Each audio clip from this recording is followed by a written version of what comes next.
Hello, everybody, and welcome to the Queens Baseball Convention virtual edition for 2021. I want to thank everybody for subscribing. I want to thank everybody that's participating today. I want to thank all our past volunteers and vendors that we've had over the years, and we can't wait to do this live again soon. I just want to do a quick little mention of the past events of how great they were, and I want to throw a special shout out to some of our vendors like August Panorama, ShaneMemorabilias.com, Mr. Moody Met, Chris Maloney, Gotham Baseball, Metro Baseball Magazine, and of course, TheMediaGoon.com, which is mine. And I really want to thank everybody again for all the love over the years and all the support. So check out www.queensbaseballconvention.com. There's a virtual tip jar there. We're not begging for money. You guys can give whatever you want. We just thought it would be good to throw up something like that to help for the future QBCs, since we're not able to make any money to put forward. So let me start bringing in the people from the State of the Mets panel. Here's your host from Gotham Baseball, Mark Healey. Thank you, Mark, for showing up. Hey, thanks, Keith. I really appreciate it, buddy. All right. Thank you for doing this. You've been a great supporter over the years. I really appreciate this. So I'm going to let you do the honors of bringing in your guests. Great. We do this every year, and we've always had the great cooperation with Keith and Dan and the rest of the folks at QBC. And, we can't do it without the people that volunteer their time also to be part of the panel. And first, I'd like to introduce from Newsday, Tim Healey. We have the same last name, spelled correctly. We are not related, although I think Tim wishes we were. Hey, Tim, welcome to the State of the Mets panel, buddy. Hello, Mark. Thank you very much for having me. Parking is a little easier this year, but hopefully, hopefully next time it's in person again. Coming up next is a guy that we've had on a bunch of times on the State of the Mets panel, somebody I love to spar with on Twitter, and that's, of course, my good buddy Joe DeMayo from SNY. Hey, Joe, how are you today, buddy?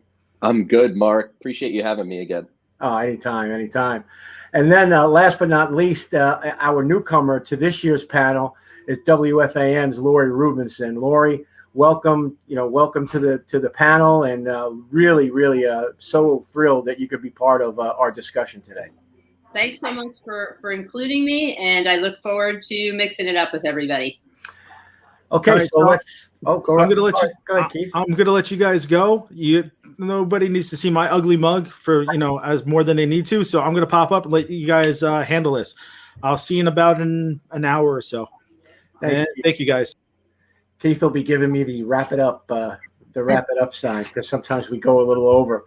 But obviously yesterday, to all of you, and I guess we'll start with Tim, because you covered the team directly, and obviously had to really pay attention yesterday to what was going on. Look, obviously not signing Bauer. They wanted to sign Bauer. There's no question that Sandy Alderson had targeted Bauer for the rotation, and maybe didn't offer as much to Springer for that reason. But in your mind, and I want everyone to weigh in on this.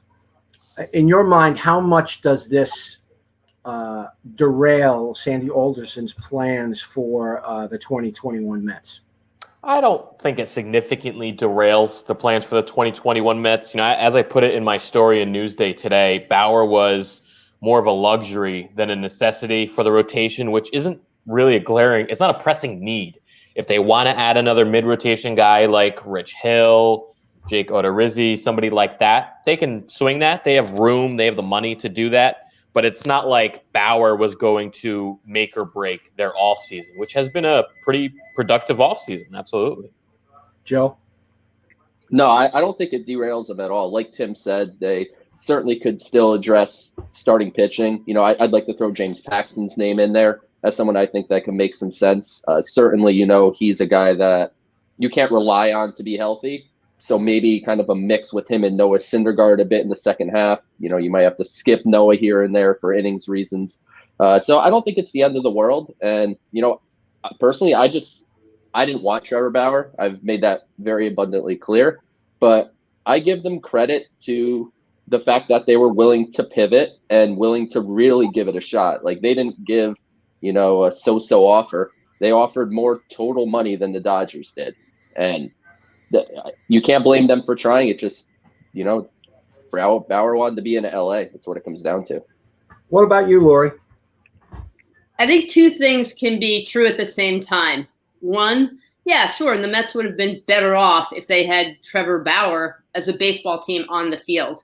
But for Mets fans, I think it can also be true that I like to talk about the my jerk theory of sports. And when somebody is clearly a jerk, we all acknowledge this guy's a jerk. Then he comes to your team and suddenly he's my jerk. He's our jerk. And for Mets fans, we would have all been doing, mental gymnastics to convince ourselves that we love this guy and maybe we would have fallen in love with him. Maybe he would have been a Latrell Sprewell, choke your coach, come to our city, play really hard. We love this guy. He's our jerk. He's no longer a jerk. We love him. And we explained it all away. I think we would have been doing a lot, wrapping ourselves like pretzels to try and convince ourselves how much we love Trevor Bauer and excusing some of the behavior because now he's our jerk. I really think that the Mets dodged a bullet myself. As I tweeted yesterday, that, for me, I feel like I always felt that if Bauer didn't come to the Mets, I never wanted him. I was with Joe. I really didn't want him on the team. But I think that they dodged a bullet. Thank you. Welcome Daily News, by the way. They completely stole my entire tweet for their back page. And yes, I will take credit for that because they followed me. So, but for my thing, I never thought he was going to sign with the Mets. I always felt that, he was trying to get the Angels involved, and that's why he never, publicly, confirmed the fact that he wasn't going to sign with the Angels because of Mickey Callaway, and look how that turned out, ironically. But I think at the end of the day, to answer my own question, is that I don't think it derails what they were willing to do or what they are still willing to do. And that leads me to my next question, and I'll start with you first, Lori. Now that Bauer has not been acquired, unlike past ownership, which only seemed to be able to do one thing at a time because they had to wait for an unqualified family member to weigh in and give the okay. What's next? Like, what do you think is next? I happen to think that maybe Chris Bryant might be somebody that they start looking towards. I mean, Joe mentioned Paxton. I mean, what do you think they're going to do next? Or is this the team that's going to, go to camp in a couple of weeks? I definitely don't think they're finished with the roster. I think that we'll see there's money to spend, and I think we will see continued roster improvement. It'll be interesting to see now, does that take hold with a Jackie Bradley Jr. in center field? Is that for sure? I think we'll see improved depth with the starting rotation. And does that mean I agree with Joe? I put it out there also. I happen to like somebody like a James Paxton, where if you have money, so what? Bet on the upside of someone who can really be an impact starter down the stretch and into the playoffs if he's right and healthy. And if not, you have Noah Syndergaard coming back, so you don't need a full season out of a Paxton. But I'd take somebody with a high end on that. I think in this season, you'll see every team, but certainly the Mets, teams with resources, you need more starting pitching depth than ever before because we're coming off of a 60-game season. So all the innings limits and stuff that fans hate, now we're coming up, nobody's stretched out. We're coming off of guys. They're going to be really careful with a lot of guys. So I think we'll see moves from the Mets, whether those will be big moves or just a lot of depth. I think they will now be smart and take advantage. Prices are down. Who's out there? No one else has money. I think they'll improve the team using those resources. And what about you, Joe? No, I certainly don't think they're done. And center field's an interesting conundrum, right? Because Jackie Bradley Jr. makes all the sense in the world. I mean, sure, he's a left-handed hitter, but ultimately you face way more righties than lefties, generally speaking. So I don't think that's a massive deal. And you could bat him in the bottom of the order. But is there going to be a DH? All signs are indicating no at this point, and that can change. I'm sure Tim could speak a little more on that. But if that changes and we end up getting the DH, then Bradley makes a ton of sense. But if you don't have the DH, who are you sitting? Brandon Nimmo, Dom Smith? You want those bats in the lineup. So center field could be a Bradley situation, or maybe they look to an Albert Almora or bringing back a Jake Marisnick and just kind of having a defensive guy to spell Nimmo. Third base, like you said, Mark, I think could make some sense. I don't know if the Cubs are going to trade Chris Bryant at this point. There's certainly mixed reports on that. They might hold him till the deadline and, kind of reevaluate as the season goes.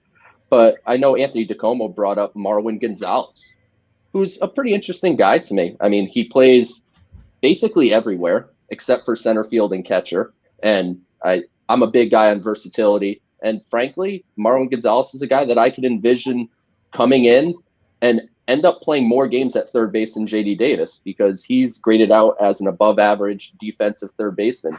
And the Mets have some concerns about JD there. Then you go to the rotation. James Paxton's on the top of my list, but Rich Hill could be there.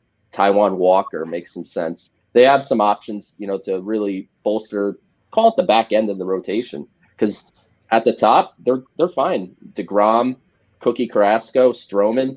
You got David Peterson, Syndergaard coming back. Now you have depth with Lucchesi, Jordan Yamamoto. They signed Jared Eichhoff to a minor league deal. So the depth of the starting pitching is better. And then I'd like to see one more bullpen addition. I know it's the bullpen's a little full. Maybe it's not full with ideal options, but someone like Trevor Rosenthal, who I think really broke out this year, would make a ton of sense. If you could get him on a 1-year deal for $3 or $4 million, I think that deal would make a ton of sense. Just spread the wealth a bit is kind of what I'm thinking at this point, is get a little bit of everything, improve the overall depth of the roster. What about you, Tim? Yeah, I think Joe and Lori pretty much touched all of the bases, and one that doesn't get mentioned a lot, but Joe touched on it at the end, is the bullpen, which was bad last year and bad the years before that. And all they did to improve it is add Trevor May, who's solid, and add Aaron Loop, who's had a solid last year, but is sort of hit and miss in his career. They needed a lefty, and they filled that hole. So I think they could absolutely stand to benefit by adding another reliever, another good reliever. The center field thing, as Joe explained very thoroughly, is quite the conundrum. Maybe I give MLB and the MLBPA too much credit, but I have to believe that before real games are played, the DH is going to be in the National League again, and for good. We saw it last year. It was a thing of beauty. We didn't have to watch any pitchers hit, which is always preferred. I think everybody can probably agree on that at this point. Just kidding. And for the Mets in particular, they're in a really tough spot if there's no designated hitter. Because if you do add the center fielder, somebody has to sit, as Joe said. And if you don't add a center fielder and there's no DH, then you're weak defensively in center with Nimmo, in left with Dom Smith, and you're only okay at first base with Pete Alonso. Whereas if you had the DH, all of those spots are better. Sandy Alderson this offseason was pretty clear in talking about Dominic Smith that he's not an outfielder, and I think anybody who's watched him can say that, and no offense, but he's a first baseman and a very good one. He can play left field in a pinch, but you don't really want him out there regularly. And then the rotation thing, I don't think they need somebody, but if they want to add somebody, that's a perfectly acceptable thing to do. I would like to take Lori's James Paxton thinking and apply it to Rich Hill. Rich Hill, when he is healthy, is a premier starter, an excellent pitcher, but he's very frequently hurt. So I think if you sign him, pencil him in for 15 to 20 starts, something like that, and then fill it in with Syndergaard when he comes back, or Yamamoto, or Lucchesi, they all these optionable depth starters they have now. Honestly, they're a perfect fit for Rich Hill. They should really make that happen. And he's 41 years old, so I don't know that he wants a multi-year deal, really. And you mentioned Lucchese and Yamamoto, those two guys in particular. I love watching those two guys pitch. So when the Mets acquired them, I kind of thought, hey, these are two really interesting pieces that could be developed, in a way. And I was reading something this morning, and I'm sorry, I hate to not give credit, but I was reading something this morning about somebody basically thinking that there's going to be more 3-inning starters probably in baseball in 2021 than there's ever been. Bringing in guys to kind of bridge the gap between the starters and the back end of the bullpens, simply because guys are not, as Lori, I think you pointed out, they're not stretched out. Guys don't really know. Some of them, let's be honest, when the Mets acquired Lucchese and Yamamoto in particular, they didn't identify them as starters. They didn't identify them as relievers. Not that ever is the end all be all for these acquisitions, but I think in that sense, that's why I liked both of them. Now, again, we're not going to find out until a month from now, and even then, we're not going to might not even need a fifth starter for the first couple of weeks of the season. So I think that remains to be seen, and I think you're right. I think that, do they need someone, Tim, in that starting rotation? No, but it would be nice if they added another starter. So that certainly is. You all talked about some really interesting things. Now I want to talk about something that may make the fans eye roll, but I think it's important for us to discuss, and that is the Jared Porter, scenario. What would happen? I mean, I think it took us all by surprise. I think that I made some jokes in the beginning that could the guy wear a tie? Like just stuff like that. But nothing prepared me for, and I don't think it prepared anyone for how everything went down. And I wrote about it this week in my column in the Wave, and I want to ask you guys, you folks, this question. Did the Porter situation prevent the Mets from doing business as usual this offseason, in particular with, these acquisitions these last few weeks? And two, how can the Mets really kind of bounce back from this? Because what I said in my column was that I think we're all going to remember Hannah Kaiser asking Sandy Alderson if he had asked any women during the course of vetting Jed Porter, like we're going to remember, or the way we do remember, Al Campanis being asked about black managers in Major League Baseball. And I really think we're going to remember that, because I think every time now a general manager is going to be hired, we're going to remember that question. So I'll start with you, Lori. Do you think that the Mets were prevented from doing business as usual because of the Porter situation? And B, what should the Mets do to kind of fix what obviously is something broken, not just with them, but certainly in Major League Baseball? But people are looking to the Mets now as as an example of what could be done or what should be done. So I'll step back even to your first comment when you said we were all caught by surprise about the Jared Porter news. And I'll say that I was both, yes, like everyone else, caught by surprise in this specific instance, because everyone raved about what a wonderful guy he was. But from a female perspective, am I surprised that this, not the specifics of it, but that there was an issue? Not so much. If you talk to women who are involved in sports and covering sports, and I think we all saw an outpouring of things, is that incidences are more common than a lot of people believe. So I'm not sure this specific situation is surprising, but in general, maybe not so surprising. So then to get to your point about 2 points there. One is two questions. One, did it impact the Mets in how they went about business free agency, all of it, player acquisition so far? I don't think in terms of those big ticket deals that the big free agents, I think Sandy Alderson was pretty clear, and I believe him that he was more responsible for the Lindor Carrasco trade. He was driving the bigger business, the bigger free agency. I don't think it impacted that. Where I think we see the hand of a Jared Porter on this roster, quite frankly, it was well reported in the Joey Lucchesi acquisition, and those interesting, and that to me was actually quite a smart acquisition. And we hope now that acting general manager Zach Scott has some of those same connections and that same strategic thinking to improve a roster at the margins in ways to uncover those hidden value acquisitions and in ways that don't cost you much. And a pitcher that has options, that adds to your versatility and has upside, all of that. So maybe they were cost a little bit of that because that caused some swirl, and the team doesn't get that benefit. In terms of where to go forward, I think,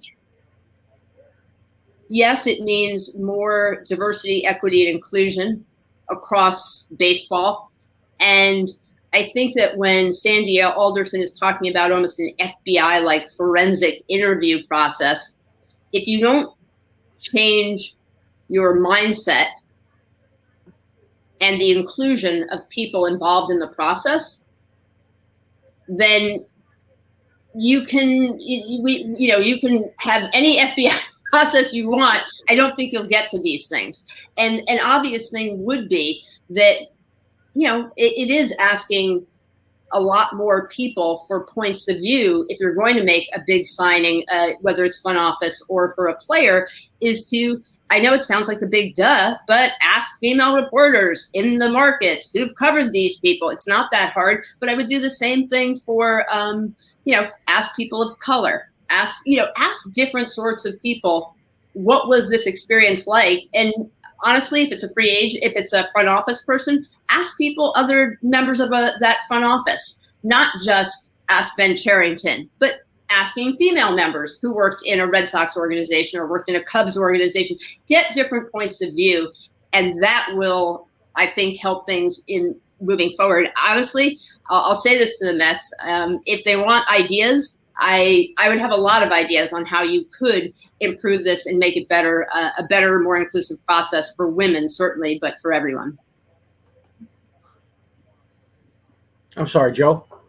Oh, I didn't know it was my turn. All right. As far as moves, I don't think it really made a huge difference. To Lori's point, Sandy essentially is running the show right now. And Porter was involved in the Lucchesi trade. Sandy essentially said that. But ultimately, he was still learning. I mean, he was the GM for 37 days or whatever. So he was still learning the organization so he didn't even get off the ground. So I think the effect is more long-term. So I think Sandy was envisioning, a situation in a year or two where he could kind of step aside, and then you'd have Jared Porter as the president of baseball operations and Zach Scott as GM, and you'd have that two-headed monster, so to speak, that teams like the Indians have. I think that was the vision. And obviously that vision is now not going to happen. But all in all, for right now, I don't think a really huge difference without Porter. More thinking ahead, it could have been. But as far as going forward, I give them, credit for acting really swiftly. I mean, it didn't linger. It came out late at night. By the time I woke up for work the next morning, he was fired. So they acted swiftly. So I'll give them a little credit for that. But ultimately, the vetting process has to improve. And I was going to say a lot of the things that Lori said. You should be reaching out to reporters when you're talking in the region that you're trying to hire someone from, whether that's a manager or a general manager. You should be doing this on everybody, because I do think this is a problem in baseball that is, and in all facets of life, really, but specifically for this conversation, baseball, that's the way, women get treated, unfortunately. And it's awful and despicable. And, you have to go outside of kind of the boys club. You don't just ask the people closest to the person you're trying to hire, because ultimately, ask about someone really close to me, chances are I have a good opinion of them if they're that close to me. So you want to ask people that have a bit of an outsider opinion, like Lori said, reporters in the area, and, ask people that may have a relationship with him kind of at a different level than, people that are just super close to him. So the vetting process has to change. I don't know if you could really get to the point of FBI level, as Sandy said, where, are you going to ask them to turn over their cell phone? And are people going to do that?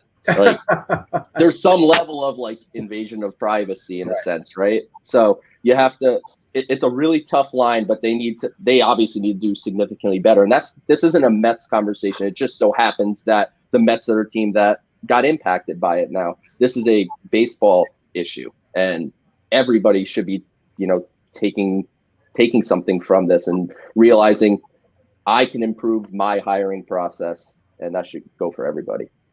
What about you, Tim? I think, in terms of moves and off-season goings on, it didn't really move the needle much, as Lori and Joe said.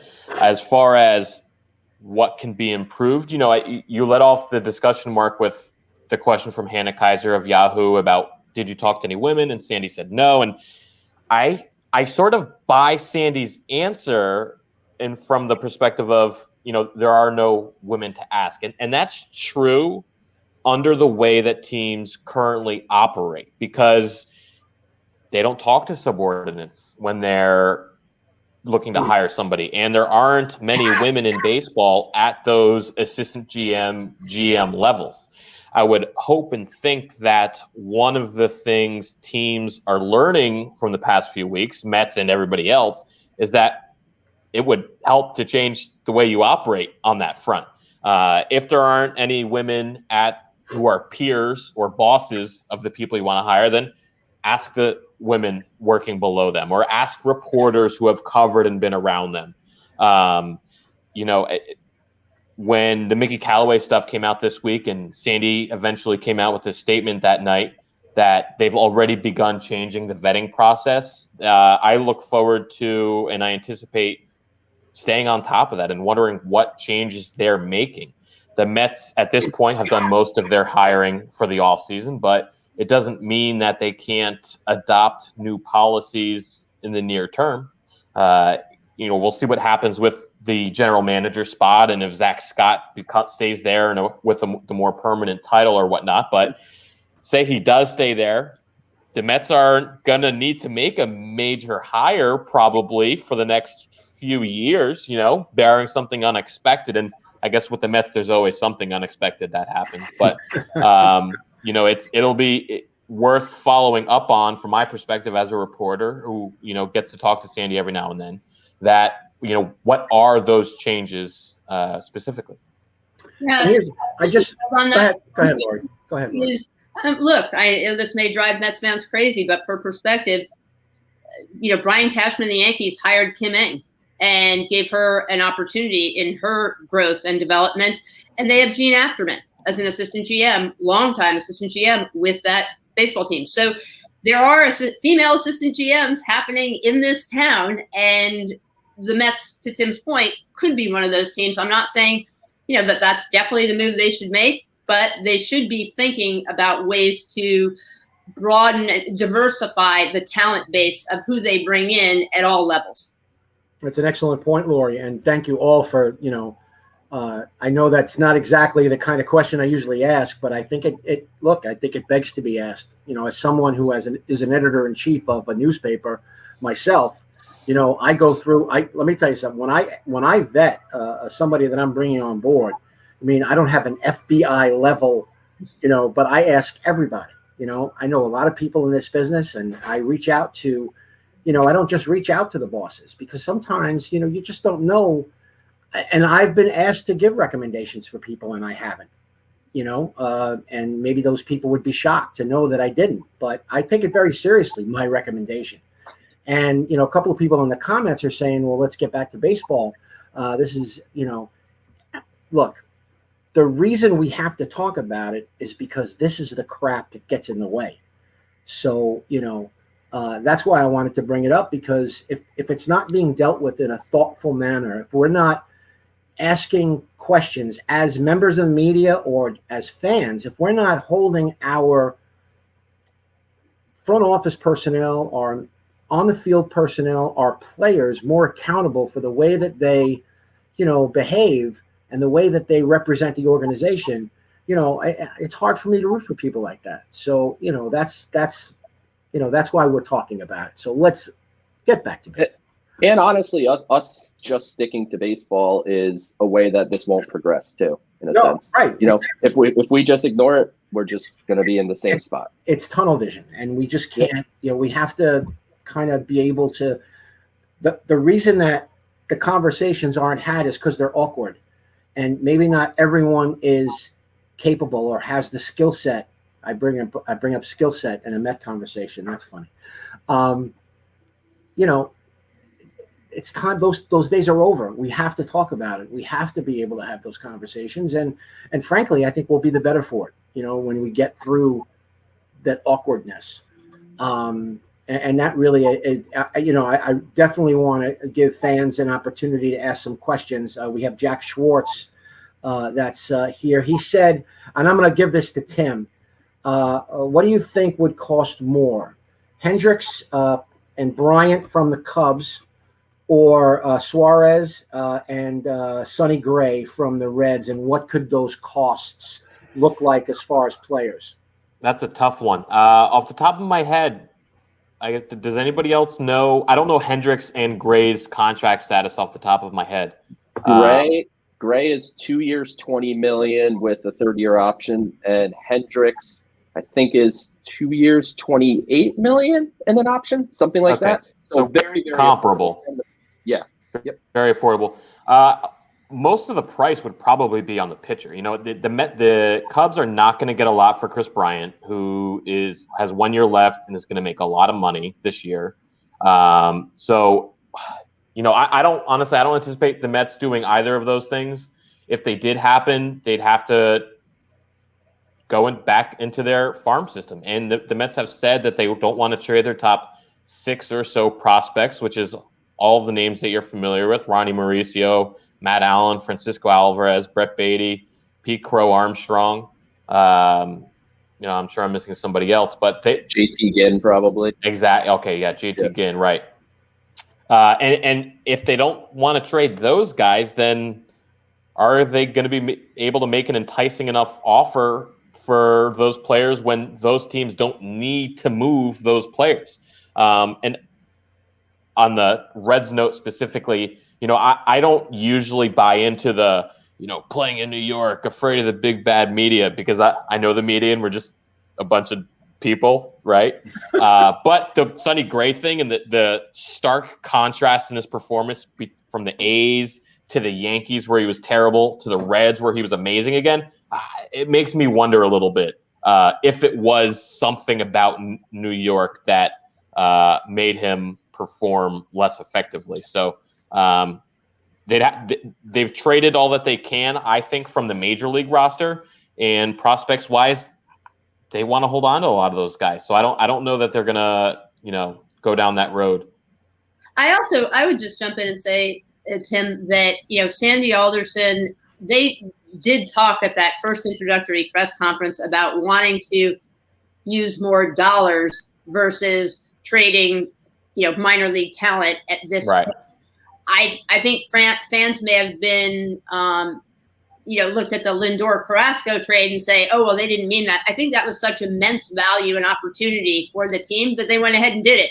But moving forward, unless there is somebody, a third baseman, somebody sitting there who you have to give up almost next to nothing because the club they just want to get rid of the contract and there's some reason you want to do that.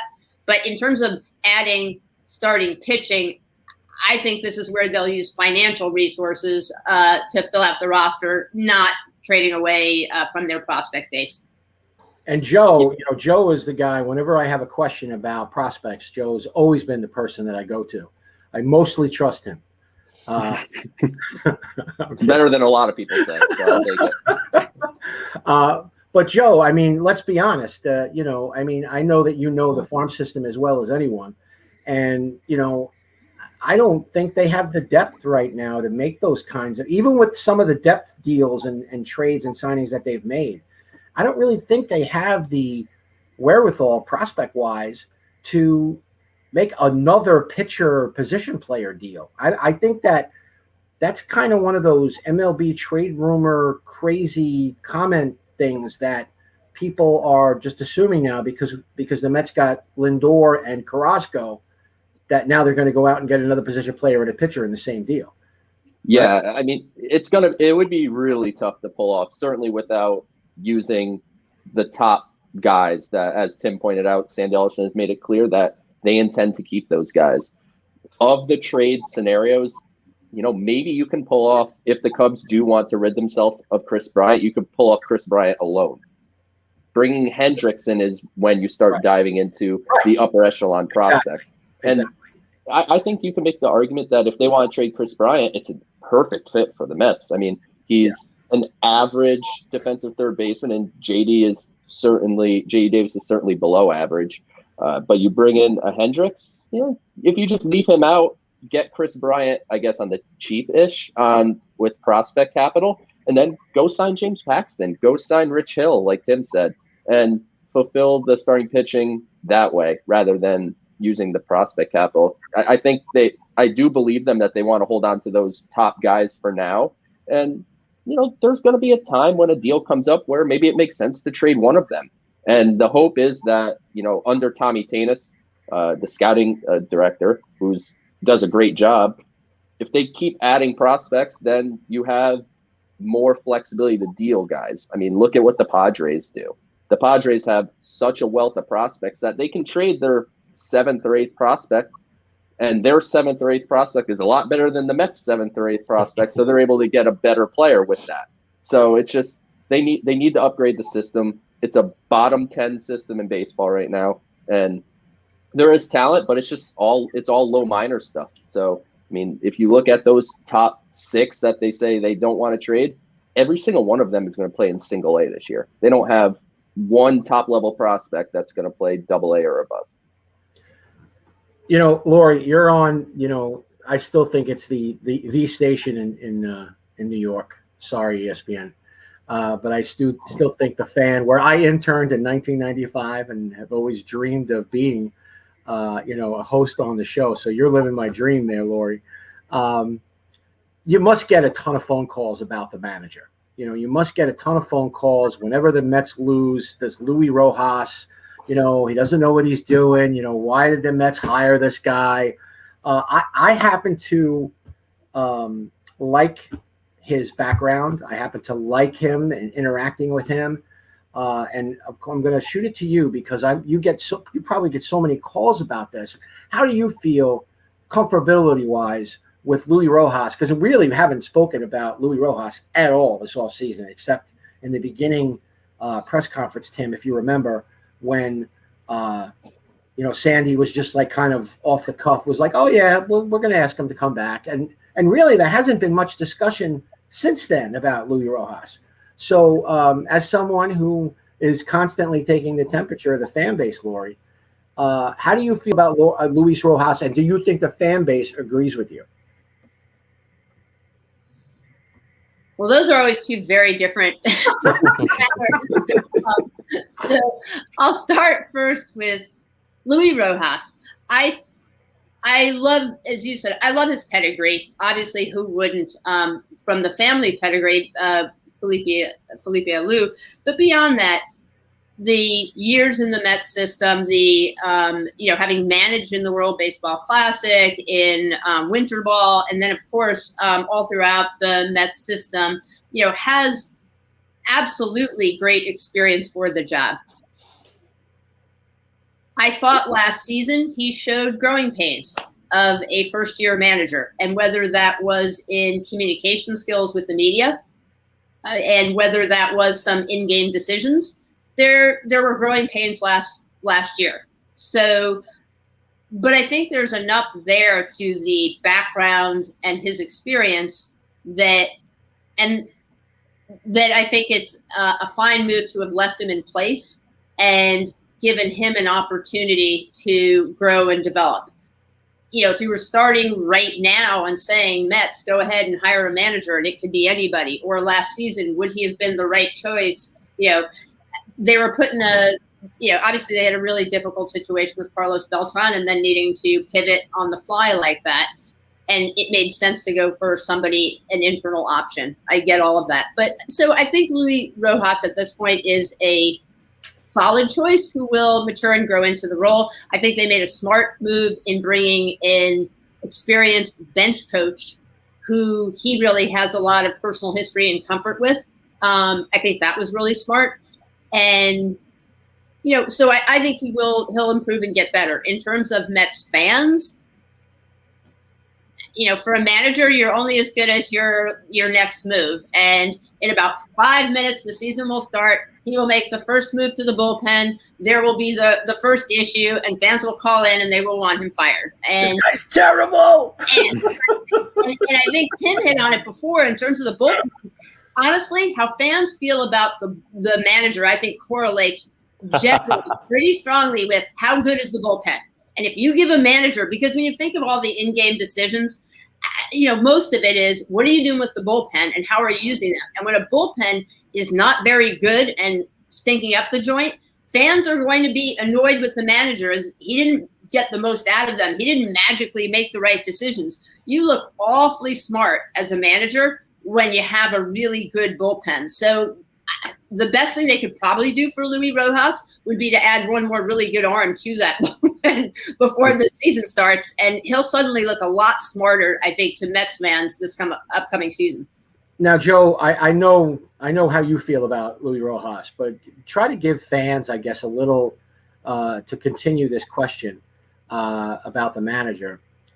I know you dig the guy, and I know that you were definitely on board. I remember reaching out to you and asking you what you thought about him being the manager if the whole Beltran thing fell apart, which it eventually did.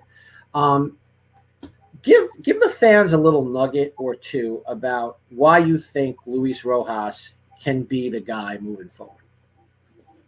I think Luis Rojas has not only the respect, but I think a lot of the players genuinely like him because he managed a good percentage of them in the minor leagues. And what I like about Luis Rojas is he's a blend of new school and old school.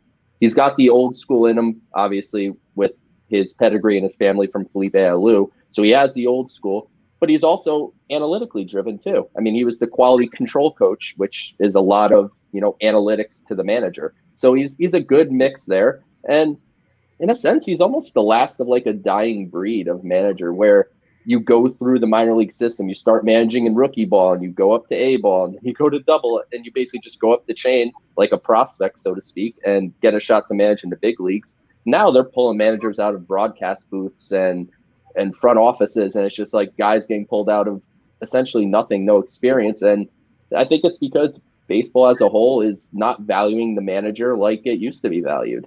And do I think Louis is a special World Series winning manager? To Lori's point, a lot of it is the talent on the team. So I'm not 100% sold, but I thought he was obviously the right move when they moved on from Beltran. And frankly, after 60 games, if they got rid of him, I thought that would have been a little bit of a rash decision. So I'm optimistic. I think the players like him. I think they respect him. And, I think it was certainly worth a shot. Now, Tim, you dealt with Louis directly, and I know that covering the 2020 Mets wasn't exactly normal, as far as having the same kind of interactions with Louis. And to be completely honest, what happened with Mickey and you certainly was something that was, got headlines. I always thought I was going to be the Healey that got yelled at in the clubhouse. I'm sorry if that picks at a scab, but I mean, everybody's thinking it. So, me, I usually say it. It's all good. But, you've had some experience dealing with managers. You have a sense of how they interact. And I think the way they interact with you guys is kind of similar to how they interact with people in general. I've heard lots of great things about Louis, but give us something from your unique perspective of this group in dealing with Louis and why you think either he is or isn't, the manager for the Mets moving forward.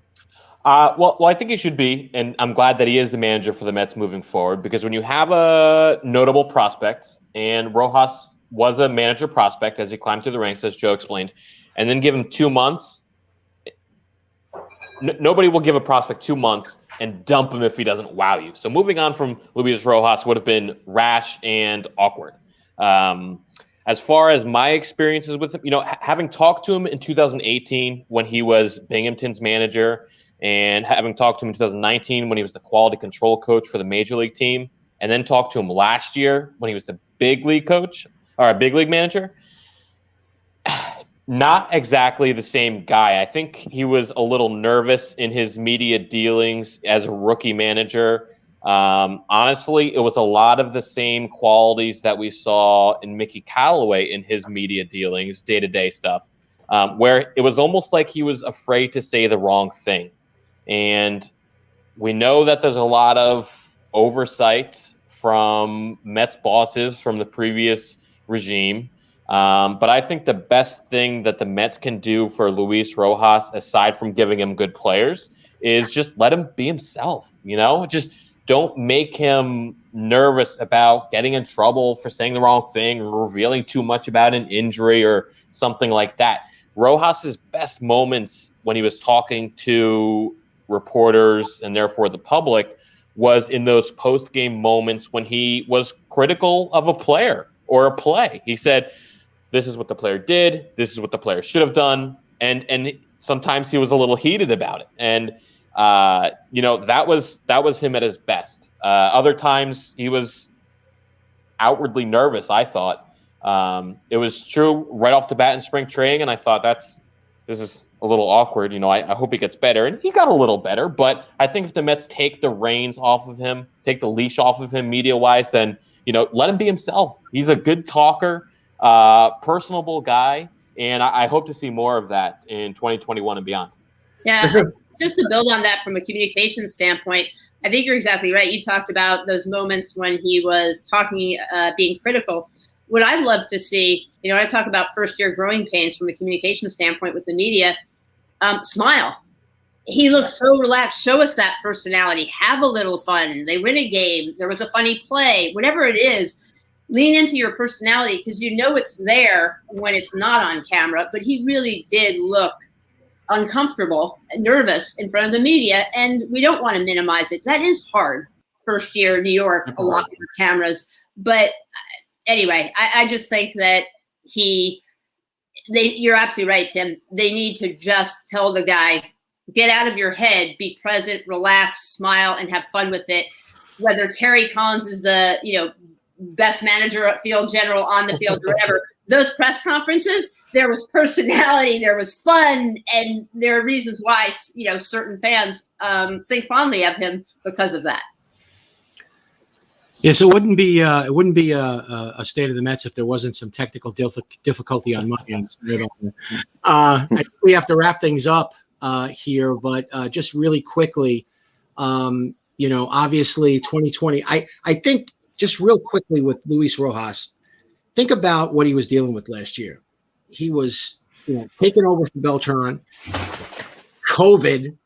I mean, there's so many things that were coming at him. I think a first-year job in New York is always going to be tough for anybody. And when you think about all the other things that he had to deal with, I think that for me, I feel pretty good. I agree with all of you that I feel pretty good about him moving forward. But this is New York. In the honeymoon period will be over very, very soon. As Laurie said, probably with his first wrong bullpen move. But I think in general, I think you guys did a great job. I really want to thank you for spending some time with us today. I think the state of the Mets is pretty good and probably the best it's been in a long time. So, again, I want to thank Keith and Dan and the folks at QBC for having us as part of the state of the Mets here. And to you, Tim, and to you, Joe, and to you, Laurie, thank you so much for being with us today. Thank you. Yeah, it was fun. Thank you. Appreciate it. Thank you, everybody. Thank you, Mark. Thank you for everybody that was commenting. So I'm going to take everybody off stream. And thank you again. Thank you, Keith. Mark and Keith. Thanks. Guys. Appreciate it.